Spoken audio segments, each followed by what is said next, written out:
Welcome back, everyone. We're diving into something pretty fascinating today, the life of Padre Pio. He's a figure that continues to really spark debate, doesn't he? Absolutely, a lot of mystery surrounding him.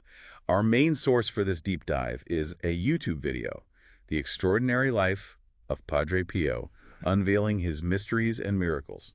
Yes, I've seen that one. It's from the Armchair Investigator channel. Right, and this dive is going to take us through some pretty interesting stuff. We're talking stigmata, claims of miracles, and even Vatican investigations. All centered around this personality that makes you wonder where faith and reality intersect. It's hard to categorize Padre Pio. He lived this seemingly simple life as a friar, but attracted global attention. Yeah, not your typical mystical guru on a mountaintop or anything. No, not at all. A Capuchin friar, Yeah. so part of a very structured order. But even from his early days, there were these hints that his life wouldn't be ordinary. Even as a child, born Francesco Forgione in rural Italy, he was known for being incredibly pious. The source even mentions, like, a fortune teller predicting he'd be honored by all the world. It's a bit of a cliche, I guess, but still interesting. And from what I remember, he was deeply devoted to prayer, even as a kid. I read that too, and reported visions of Jesus and Mary starting in childhood. That's... It's a lot to take in. Mhm. Makes you wonder, right, about those early experiences. Did they genuinely shape him? Or were they just part of growing up surrounded by religious imagery? Hard to say for sure. What we do know, though, is that they seemed to solidify his desire to join the Capuchin order, which His family wasn't initially thrilled about. They hoped he'd pursue higher education. young Francesco, though, or I guess we should start calling him Friar Pio, was determined. Determined is right. His father even traveled to America just to earn money to support his son's education for the priesthood. Now, that's commitment. And being a Capuchin friar, it's not a walk in the park. Rigorous training. Those guys are known for it. Strict rules, self-discipline, the whole 9 yards. But it wasn't all smooth sailing. Even before joining the order, there were those false accusations against him. It's almost like a foreshadowing of the scrutiny that followed him later. Right. And during his early years as a friar, he suffered from all these recurring illnesses, too. The source suggests that these illnesses were maybe linked to Padre Pio taking on the sins of others.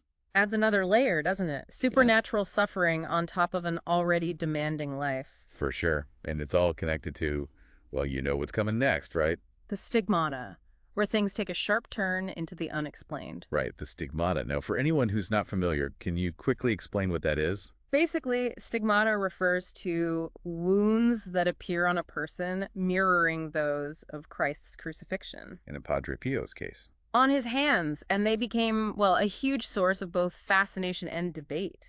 So what happened? Did everyone just immediately believe it was a miracle? Not quite. The medical community was pretty divided, to say the least. Some doctors baffled, others suspected, what was it, tuberculosis? Yeah, some thought skin conditions, others thought maybe self-inflicted. There are... Accusations even that Padre Pio was using chemicals. Right. Carbolic acid was one theory, iodine was another, to induce those wounds. But there's evidence against that too. Right, like those bandages they'd put on the wounds for long periods, no signs of manipulation or the kind of healing you'd expect. That is an interesting detail. Makes you wonder then, what could account for those wounds if they weren't deliberate? Exactly. And they never seem to get infected either, which is pretty unusual for open wounds that are constantly bleeding. Plus, all those witnesses who talked about this sweet scent coming from the wounds. It's often associated with saints, right, in Catholic tradition, like a fragrance of holiness. The source said it was like roses. Makes the whole thing sound pretty mystical. For sure. But the stigmata wasn't the only thing that was unusual about Padre Pio. There were also reports of him experiencing, well, they called it religious ecstasy. Religious ecstasy. Can we break that down a little bit? What does that even mean in this context? From what I've read, witnesses would describe these trance-like states that Padre Pio would enter, often during prayer or mass. And during those states? His physical appearance would reportedly change. Some even saw, like, this radiance around him. Wow. Must have been pretty intense for those who saw it. Yeah, I mean, this was all adding to the idea that Padre Pio was somewhere between the earthly and the divine. Right, but then, along with those experiences, there are reports of Padre Pio being tormented by demonic forces, too. Yeah, you don't hear about that part as often, but it's definitely part of his story. So we're talking actual physical attacks here by, like, unseen entities. That's what some accounts describe. There's one witness, Padre Agostino, who talks about hearing these strange noises coming from Padre Pio's room. Creepy. What kind of noises? He didn't really specify, but he claimed to have seen apparitions, too. Apparitions? Like what? Ghosts? Well, he mentioned things like a black cat, even a full-on demonic figure. And he said Padre Pio would sometimes come out of his room with bruises and scratches. And Padre Pio claimed these were He was from... fighting off the devil, literally. Wow, that adds a whole other layer, doesn't it? Like a spiritual battle playing out on top of everything else he was going through. Definitely. And as word of all this spread, things were about to change drastically for Padre Pio. So we've got stigmata, we've got claims of battles with the demonic, all of this stuff happening. Word must have gotten around pretty quickly. Padre Pio's reputation, it just exploded, spread far beyond his town, eventually, went international. Makes sense. And with that kind of attention comes, well, people, right? Lots of them. Crowds of people flocked to San Giovanni Rotondo, hoping for miracles, blessings, you name it, even just to confess their sins to him. So imagine that scene, right? Mm-hmm. Huge crowds, all clamoring to get close to Padre Pio. How did he handle all that? Logistically, it was a nightmare. I mean, the source even talks about the need for police just to manage the crowds. There were even people trying to steal his stuff. Steal his stuff? Yeah. Like what? His clothes? Apparently. They thought they'd be like, I don't know, relics or something, touched by a potential saint. It got pretty wild. Wow. It's almost like, I don't know, rock star level fame, but in a religious context. Yeah, kind of. But amidst all that chaos, Padre Pio was still focused on his, his spiritual duties. He was really known for his approach to confession. Oh, yeah, I read about that. Super strict. He wasn't just handing out forgiveness to anyone. Not at all. He'd really challenge people, demanding genuine remorse and a real commitment to change. And some people saw that as well. Judgmental, even harsh. Yeah. Especially towards women, from what I remember. Yeah, it's interesting, right? The same quality strictness seen as both holy and, well, maybe a bit problematic. For sure. So we've got the growing crowds, mixed reactions to his style, and then on top of all that, there's the increasing scrutiny from both skeptics and... the Vatican. You can't forget them. Right. The church itself starts taking a closer look. Not just the general public who are intrigued, maybe a bit wary. Precisely. As Padre Pio's fame grows, the claims of miracles increase, the Vatican steps in. The Holy Office, specifically. The guys who handle doctrinal matters. I mean, it's understandable. They want to make sure everything's above board, right? Of course. Yeah. The church has this long history of investigating the supernatural, separating the real deal from, well, let's just say, less holy stuff. Hoaxes, mental instability, that kind of thing. Exactly. And with Padre Pio, there were concerns. Like what? What were they worried about? Well, some questioned those stigmata, thought maybe he was exaggerating or even, faking it for attention. I mean, I can see why they'd be skeptical. It's a pretty extraordinary claim. Right. And they were also worried about, I guess you could say, the cult of personality forming around him. Didn't want him elevated too high, maybe challenging the church's own authority. Classic power struggle. It happens. So they took action.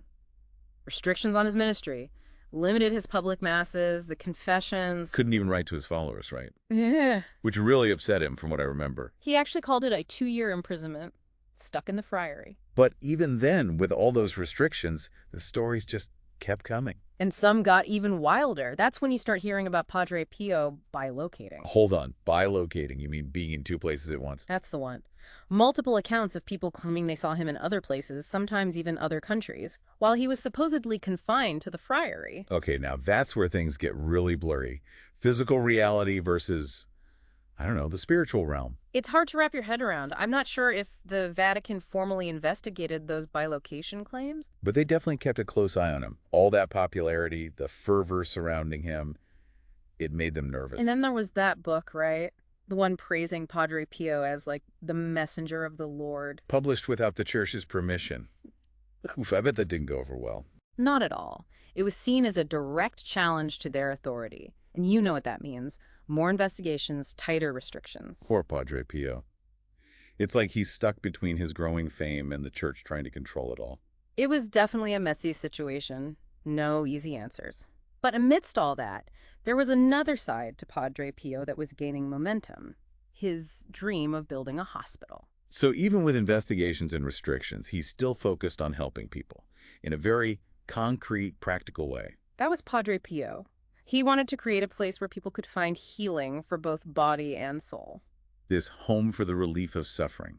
Ambitious, especially with everything else going on. You can say that again. Fundraising, wartime shortages, you name it. Obstacles everywhere. But he was determined. He truly believed this hospital was his, I don't know, his divine mission. Absolutely. And speaking of divine missions, we should talk about those miracles, right? The healings that really convinced people Padre Pio had something special. Yeah, let's get into that. What were some of the cases that stood out, the ones that made people say, okay, this is beyond explanation? Well, there's Maria de Angelis. She had a life-threatening aortic aneurysm. After visiting Padre Pio, receiving his blessing, Things took a turn, didn't they? her doctor saw a huge improvement. The aneurysm had shrunk significantly. No explanation for the medical treatment she was getting. Wow. Pretty dramatic. Anything else? Then there's Gemma DiGiorgio, a young girl born blind. Her family, desperate, reaches out to Padre Pio. He blesses her, and boom. She can see.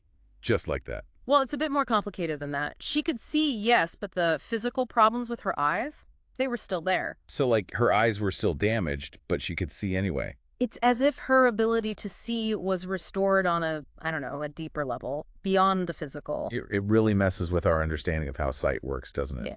Makes you wonder if there's more to healing than we realize. Right. It's that connection between the physical and the spiritual.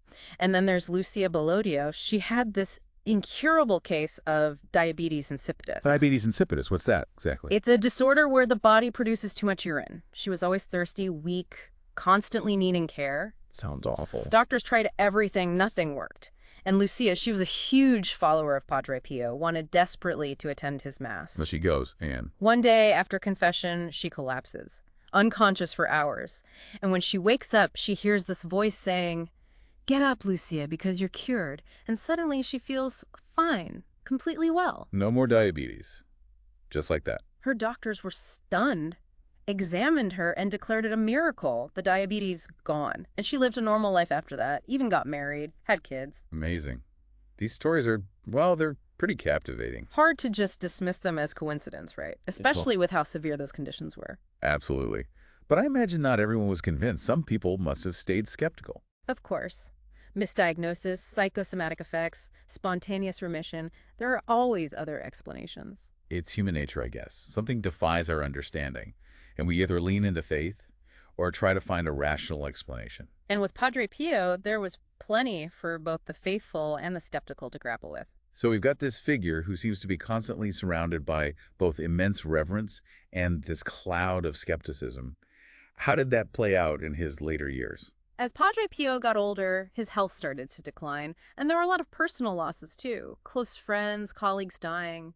It really affected him. The source talks about him becoming increasingly withdrawn, almost burdened, like the weight of his, I guess you could say, his gifts and the constant scrutiny, it just got to him. It's sad to think about, in a way. Surrounded by crowds, yet feeling isolated. He wasn't the same, lost that joy, the laughter, even needed help with simple tasks, felt like a burden to those around him, and his eyesight was failing too. Couldn't even enjoy reading anymore, which he used to love. It's heartbreaking. A man who dedicated his life to helping others, ending up feeling so helpless. It's a good reminder that even those who are, revered for their spiritual strength, they're still human, still vulnerable. But even with his declining health, Padre Pio still insisted on saying Mass every morning. Like he couldn't abandon his calling, no matter how much he was suffering. It really speaks to his dedication, but there's also this interesting thing about his final years. He predicted his own death, in a way. What do you mean? Did he have a vision or something? Well, not quite. He was very specific about his burial crypt. Said, "When the tomb is finished, then I will die." Whoa, okay, that's a bit creepy. And did it come true? The timing is pretty remarkable. September 22nd, 1968, Padre Pio celebrates his last Mass. That evening, they bless his burial crypt. He gives his final blessing.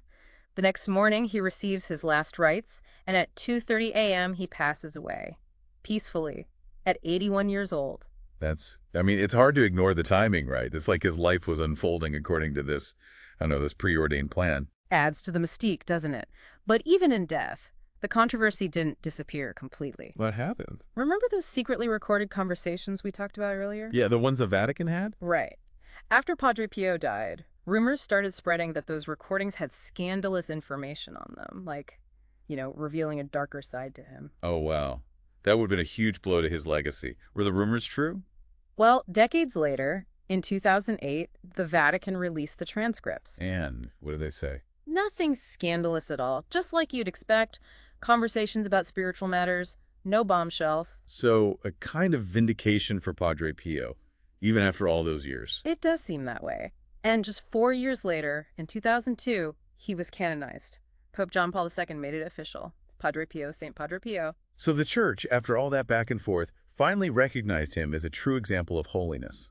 It's definitely a complicated legacy, but millions still visit his shrine every year. They believe in his intercession, hope for miracles. Padre Pio's story, it's definitely one that makes you think.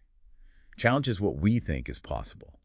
He was both ordinary and, well, clearly extraordinary. He made people feel things very strongly, both positive and negative, and that hasn't gone away. His story speaks to something deep in us, I think.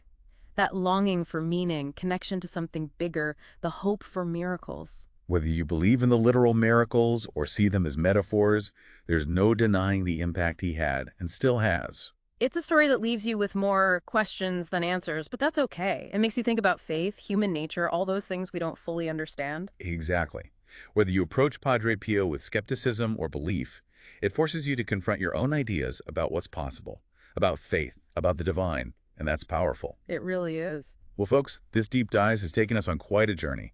We've explored the life of a man who continues to captivate, inspire, and even provoke all these years later. But it's time for us to wrap up. Time to step out of the armchair. We encourage you to check out the source material for yourselves, learn more, form your own opinions about Padre Pio. Until next time, keep those minds curious and keep diving deep.